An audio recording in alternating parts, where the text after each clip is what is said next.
CH56 पुराना दोस्त राकेश। पुराना दोस्त राकेश। अभय को सुल्तान से कंपटीशन का पता चलता है। अनाया अपने भाई के साथ अपने घर जाने के लिए रेडी हो जाती है। अभय कंपटीशन में पार्टिसिपेट करने के लिए भोपाल जाता है। अपनेपन और रिश्तों की मजबूती के मामले में शेरगिल फैमिली मसूरी में बहुत पॉपुलर थी। जहां एक तरफ एलीट फैमिली में रिश्तों को ज्यादा अहमियत नहीं दी जाती थी, वहीं शेरगिल फैमिली उनके लिए एक मिसाल थी। सुबह मसूरी पहुंचते ही थोड़ा सा नाश्ता करके गौरव देहरादून के लिए निकल गया। उसे भी अपनी बहन अनाया से मिले 2 महीने से ज्यादा हो गए थे।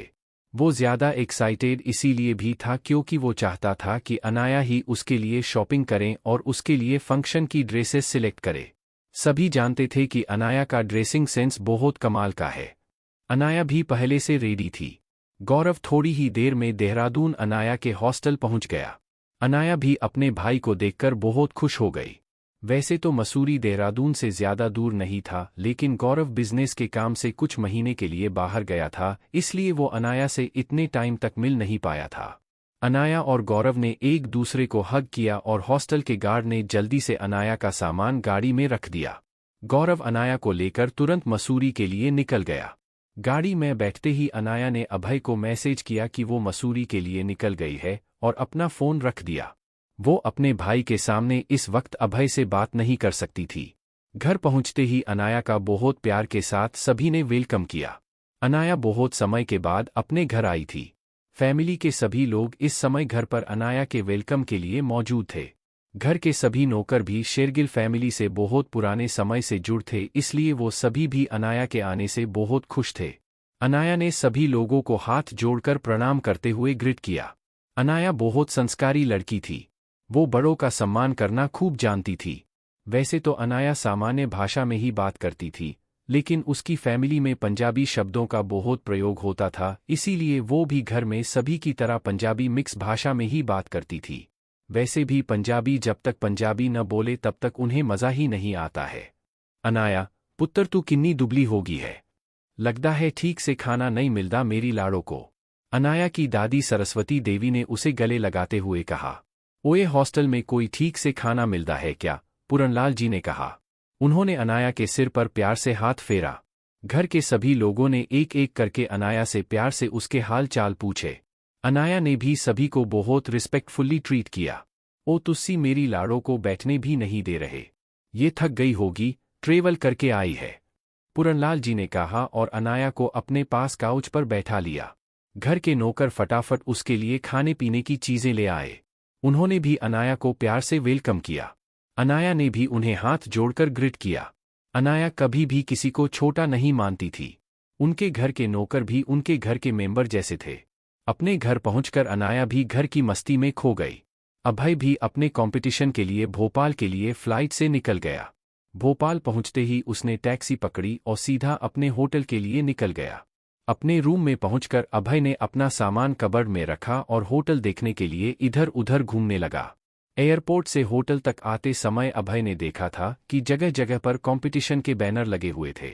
उसकी उम्मीद अब और बढ़ने लगी कि वो यहाँ प्रताप से जरूर मिलेगा। कंपटीशन के लिए रजिस्ट्रेशन कल होने वाले थे, इसलिए अभय होटल के बाहर लेक व्यू देखने के लिए आ गया। शाम के समय कम रोशनी में ये व्यू बहुत रोमांटिक लग रहा था। अभय को इस समय अनाया की याद आने लगी। उसने अपना फोन देखा कि कहीं अनाया ने उसे मैसेज तो नहीं किया। आज वो निकलने के चक्कर में फोन ही नहीं देख पाया था। अनाया का मैसेज देखकर अभय खुश हो गया। उसने रिप्लाई किया, सॉरी अनाया, मैं सुबह किसी अर्जेंट काम से भोपाल आ गया हूँ, इसलिए फोन नहीं चेक कर पाया। अभय ने कुछ देर अनाया के रिप्लाई का वेट किया और फिर सोचा शायद वो अपनी फैमिली में बिजी होगी। अभय खुद से बात कर ही रहा था कि उसके पास बलराज का फोन आया। उसने जैसे ही फोन उठाया, सामने से बलराज ने कहा, हाय अभय, कैसे हो? मैं, गरिमा और प्रेरणा तीनों लाउडस्पीकर पर बात कर रहे हैं। हेलो डैड, हेलो मॉम्स, मैं ठीक हूं, आप सभी कैसे हैं? अभय ने कहा, हम भी ठीक है। तीनों ने एक साथ कहा, अभय तुम ठीक से भोपाल पहुंच गए ना? तुम्हें वहां कोई तकलीफ तो नहीं है बेटा? प्रेरणा ने कहा, नहीं मैं बिल्कुल ठीक हूं, ये होटल भी बहुत अच्छा है। अभय ने कहा, अभय भोपाल में मेरे पुराने एक बिजनेस फ्रेंड है, मैंने उन्हें तुम्हारे भोपाल आने के बारे में बता दिया है। वो तुमसे मिलने के लिए आएंगे। उनका नाम राकेश सक्सेना है। ठीक है मॉम, मैं उनसे मिल लूंगा। अभय ने कहा। बेटा तुम्हें किसी भी चीज की जरूरत हो तो तुम तुरंत किशोर को बता देना, वो वहां के काफी लोगों को जानता है। बलराज ने कहा। हाँ डैड, किशोर जी ने यहाँ बहुत अच्छी अरेंजमेंट्स की है। अभय ने कहा। अभय तुम ये कंपटीशन जीत कर आओ, फिर हम रायचंद मेंशन में एक पार्टी रखेंगे तुम्हारे लिए, प्रेरणा ने कहा। जी प्रेरणा मॉम, मैं जरूर ये कंपटीशन जीत कर आऊंगा। फिर उन तीनों ने अभय को ढेर सारा प्यार दिया और फोन रख दिया। कौन है राकेश सक्सेना? क्या अभय ये कंपटीशन जीत पाएगा? जानिए अगले एपिसोड में। CH57 Saxena family. Saxena family. Anaya अपने भाई गौरव के साथ घर पहुंच जाती है। अभय भी कंपटीशन के लिए भोपाल के होटल में रुकता है। गरिमा अभय को अपने दोस्त के बारे में बताती है। बलराज का फोन कटते ही अभय के पास एक अनजान नंबर से फोन आया। अभय के फोन उठाते ही सामने वाले व्यक्ति ने कहा, हेलो मिस्टर अभय, मैं राकेश सक्सेना बात कर रहा हूं। क्या आप भोपाल पहुंच गए हैं? अभय को अभी ही उसकी मां ने उनका नाम बताया था, इसलिए उसे तुरंत याद आ गया। उसने कहा, हेलो राकेश अंकल, मैं थोड़ी देर पहले ही अपने होटल पहुंचा हूं। ओह ग्रेट, बेटा मैं चाहता हूं कि आप आज डिनर हमारे साथ करें, राकेश ने कहा। अभय के मुंह से अंकल सुनकर उसे यकीन हो गया कि वो बिल्कुल अपनी की तरह दूसरों की रिस्पेक्ट करता है। नहीं अंकल, आपको इतना परेशान होने की जरूरत नहीं है, अभय ने बहुत पोलाइट होते हुए कहा। वो किसी को भी अपनी वजह से परेशान नहीं करना चाहता था। अरे कैसी बात कर रहे हो बेटा, ये तो हमारे लिए बहुत बड़ी बात होगी अगर तुम हमारे साथ डिनर करते हो तो, राकेश ने कहा। राकेश ये तो नहीं जानता था कि अभय रायचंद फैमिली के इकलौता बेटा है, लेकिन राकेश गरिमा की बहुत रिस्पेक्ट करता था।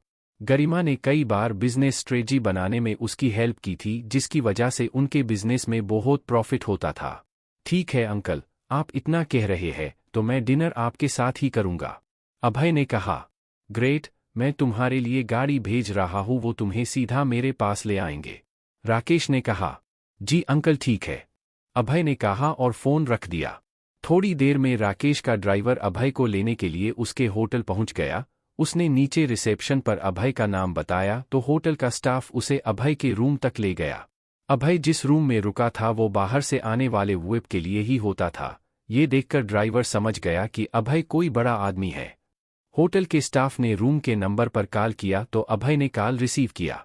स्टाफ ने उससे पूछा कि सर मिस्टर सक्सेना के यहाँ से उनके ड्राइवर आपसे मिलना चाहते हैं, वो वेटिंग एरिया में है। ठीक है, आप उन्हें बैठने के लिए कहिए, मैं आता हूँ, अभय ने कहा। अभय ने अनाया की पसंद की हुई एक ड्रेस पहन ली और वो रेडी हो गया। ब्लैक जीन्स और शर्ट के ऊपर ब्लेजर में वो सच में बहुत अच्छा लग रहा था। उसकी मस्क्यूलर बॉडी के कारण वो ड्रेस उस पर और भी ज्यादा सुंदर लग रही थी। अभय किसी तरह का कोई कॉस्मेटिक यूज नहीं करता था, इसीलिए उसकी नेचुरल ब्यूटी और भी ज्यादा अट्रैक्टिव थी। वो रूम से बाहर निकलकर वेटिंग एरिया में आ गया। ड्राइवर ने जैसे ही उसे देखा उसका सिर ऑटोमेटिक ही अभय के सामने झुक गया। उसने अभय को ग्रिट किया और उसे अपने साथ चलने के लिए रिक्वेस्ट किया। अभय ने भी उसकी तरफ स्माइल किया और उसके साथ निकल गया।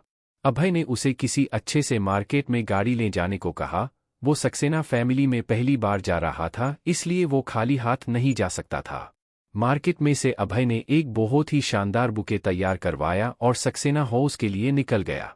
राकेश भी अभय को रिसीव करने के लिए गेट पर ही खड़े थे। जैसे ही अभय कार से उतरकर घर के अंदर गेट तक आया, राकेश ने हाथ मिलाकर उसका वेलकम किया। अभय ने भी उनसे हाथ मिलाया और उन्हें बुके दिया। राकेश के साथ उनकी पत्नी कामिनी भी थी। अभय ने उन्हें भी हाथ जोड़कर नमस्कार किया। राकेश और कामिनी दोनों अभय की पर्सनालिटी से बहुत अट्रैक्ट थे। उन्होंने अभय को अपने घर में सभी से इंट्रोड्यूस करवाया। सक्सेना फैमिली भी एक वेल मेंटेन फैमिली थी। राकेश के अलावा उनके घर में राकेश के पिता सत्यनारायण जी और उनकी पत्नी मालती देवी थे। राकेश का छोटा भाई प्रकाश था जो राकेश के साथ ही बिजनेस में उसकी हेल्प करता था। राकेश और कामिनी की एक बेटी चारू और छोटा बेटा संकल्प था। प्रकाश का एक बेटा था। परिवार के सभी सदस्य अभय के वेलकम के लिए घर पर ही थे। राकेश ने उन्हें बताया था कि अभय उनकी बहुत क्लोज फ्रेंड का बेटा है। राकेश के पिता सत्यनारायण जी और प्रकाश भी गरिमा के बारे में जानते थे, क्योंकि उसकी कुछ बिजनेस स्ट्रेटेजी के कारण ही आज उनका बिजनेस इतना ग्रोथ कर पाया था। राकेश के पिता सत्यनारायण जी ने अभय को ऊपर से नीचे तक देखा। उनकी पारखी नज़र ने पहचान लिया था कि अभय एक फाइटर है, क्योंकि अभय का ऑरा ही ऐसा था। अभय की मस्क्यूलर बॉडी सत्यनारायण जी की नज़रों से छिपी नहीं थी। उन्होंने भी अपने जवानी के दिनों में अखाड़े में प्रैक्टिस की थी, इसलिए वो एक फाइटर की बॉडी को अच्छे से जानते थे। अभय बेटा, तुम्हारी माँ गरिमा जी कैसी है? सत्यनारायण जी ने कहा। जी वो भी ठीक है, अभय ने स्माइल करते हुए कहा। अभय, ये हमारी बड़ी बेटी चारू है, ये चारू का छोटा भाई संकल्प है, ये हमारे घर का सबसे छोटा मेंबर प्रकाश का बेटा आकाश है। सत्यनारायण जी ने अपने सभी बच्चों को अभय से इंट्रोड्यूस करवाया। उन सभी ने भी अभय को ग्रीट किया। अभय ने भी उनकी तरफ स्माइल करते हुए देखा। चलिए हम पहले डिनर कर लेते हैं, उसके बाद आराम से बैठकर बात करेंगे, सत्यनारायण जी ने कहा। अभय को भी भूख लग रही थी, इसलिए उसने भी हाँ में अपना सिर हिला दिया। सभी ने साथ में बैठकर अच्छे से खाना खाया। सक्सेना फैमिली के सभी लोग अभय से बहुत इम्प्रेस्ड थे। अभय का नेचर उन्हें बहुत पसंद आ रहा था। अभय भी सभी से बहुत फ्रैंकली बात कर रहा था। डिनर करने के बाद सभी वापस हॉल में आकर बैठ गए।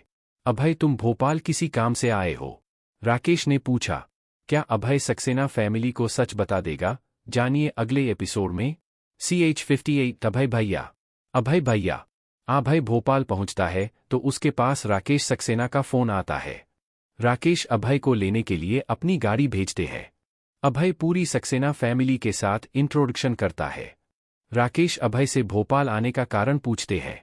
जी अंकल, वो एक्चुअली यहाँ मुझे एक कंपटीशन में पार्ट लेना है, इसलिए मैं यहाँ आया हूँ। अभय जानता था कि मार्शल आर्ट कंपटीशन भोपाल में ही है, इसलिए सक्सेना फैमिली से उसे छुपाकर कोई फायदा नहीं है। उन्हें कुछ दिन में ये पता चल ही जाएगा कि अभय एक मार्शल आर्टिस्ट है, इससे उसी का इंप्रेशन खराब होगा। इसीलिए उसने सच बताना ही ठीक समझा। कहीं तुम मार्शल आर्ट कंपटीशन की बात तो नहीं कर रहे अभय? प्रकाश ने कहा।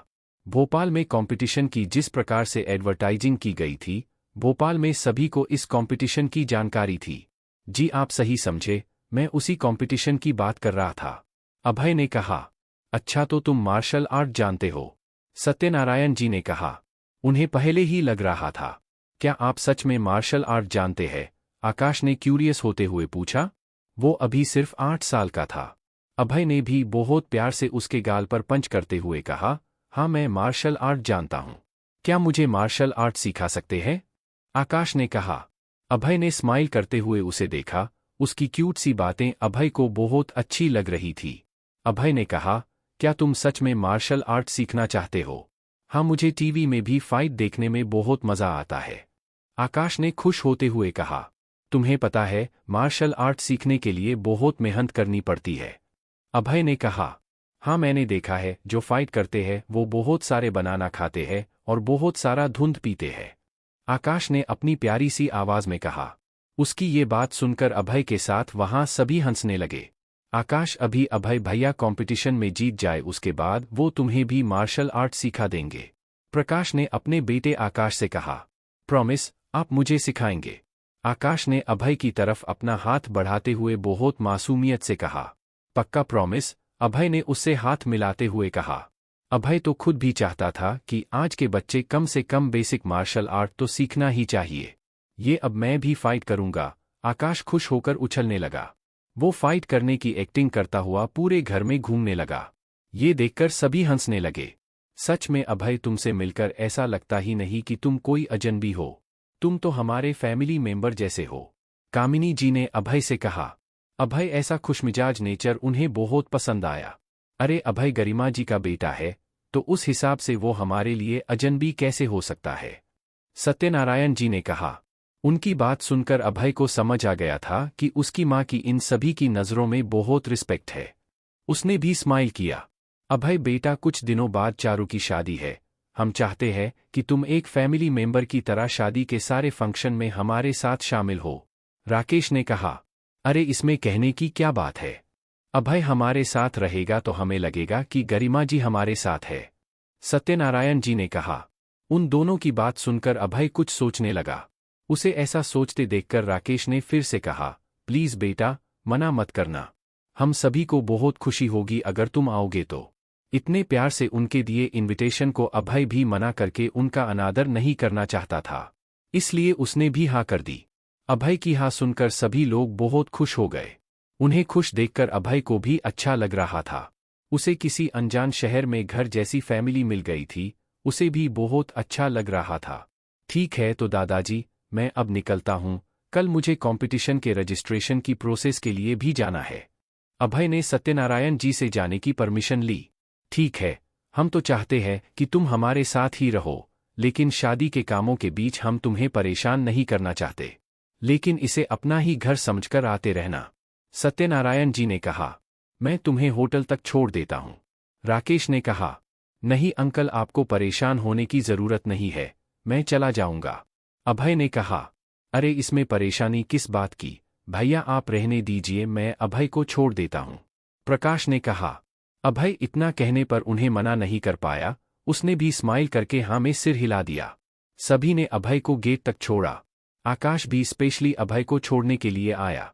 उसने जाते जाते अभय से कहा, अभय भैया आप बहुत अच्छे हैं, कंपटीशन में आप ही जीतोगे। उसकी बात सुनकर अभय का दिल भी खुश हो गया। उसने उसके सिर पर प्यार से हाथ घुमाया और कहा, अब तुमने कहा है तो फिर तो मैं जरूर जीतूंगा। उसे इतना कहकर अभय वहां से प्रकाश के साथ निकल गया। उसे सच में आज बहुत अच्छा लग रहा था। सक्सेना फैमिली में उसे ऐसा फील ही नहीं हुआ कि वो कहीं अनजान फैमिली में गया था। होटल पहुंचकर अभय थोड़ा बहुत टहलने के बाद मेडिटेट करने के बाद सो गया। उसने देखा था कि अनाया का कोई मैसेज नहीं आया था।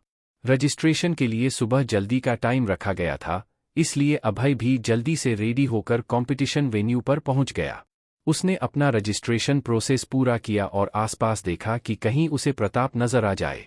कंपटीशन का शेड्यूल इस तरह से बनाया गया था कि सारे मैच 15 दिनों में निपट जाते। क्योंकि ये कंपटीशन नेशनल लेवल पर था, इसलिए यहाँ बहुत से सख्त नियम बनाए गए थे। रजिस्ट्रेशन के साथ ही सभी को नियम का पेम्पलेट भी दिया जा रहा था। रजिस्ट्रेशन की प्रोसेस के बाद अलायंस के स्टाफ ने एक बड़ी सी स्क्रीन पर एलिजिबल पार्टिसिपेंट्स की फाइट का शेड्यूल अनाउंस कर दिया। क्या अभय भोपाल में प्रताप से मिल पाएगा? जानिए अगले एपिसोड में।